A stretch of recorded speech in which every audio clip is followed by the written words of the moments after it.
Buradayım burada.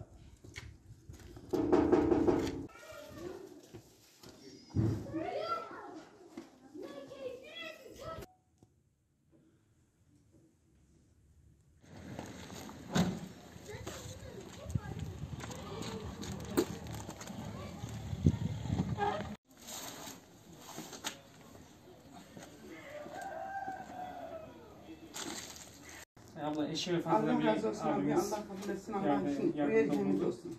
Allah razı olsun.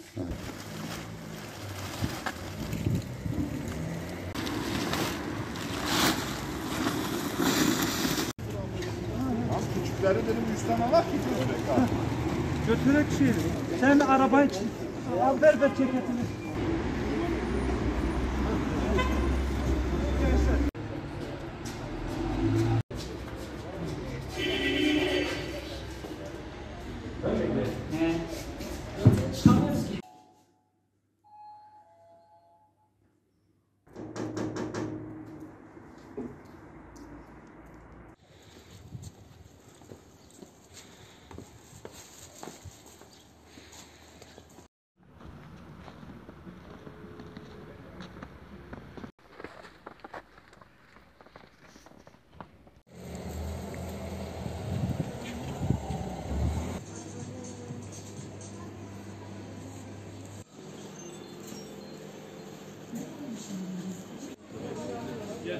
Gel buraya bakalım gel.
Yıl içerisinde Malatya ilimizde 60 ihtiyaç sahibi ailemize 33.375 lira tutarında nakdi yardımda bulunduk.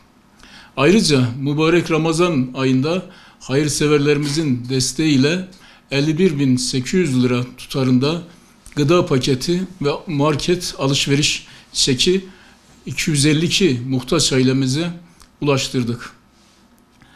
Kurban Bayramı'nda kurban vecibesini yerine getiren hemşehrilerimizin bağışladıkları kurban etini yıl boyunca mutfağına et almakta güçlük çeken ihtiyaç sahibi muhtaç 510 aileye ulaştırarak toplam 76.500 lira tutarındaki yardıma aracılık ettik. Yine yıl içerisinde 103 ihtiyaç sahibi aileye 64.320 lira tutarında giyim eşyası, 24 öğrenciye 3.600 lira tutarında okul kırtasiyesi, kışlık yakacağı olmayan 4 aileye 1.300 lira yakacak odun ve 20 aileye 23.100 lira değerinde ev eşyasını ulaştırdık.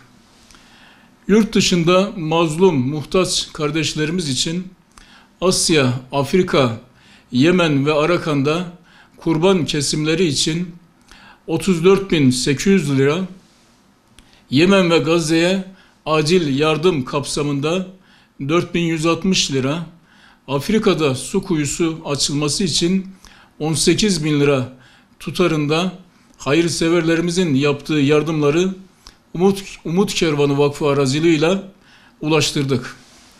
2020 yılında da 2021 yılında da devam eden korona salgını hastalığının gölgesinde hayırseverlerimizin yaptığı toplam 310.955 lira tutarında ayni ve nakdi yardımları üye ve gönüllerimizin gösterdiği gayret ve Allah'ın inayetiyle 973 dul, yetim, mağdur, muhtaç ailemize ulaştırılmasına vesile olduk.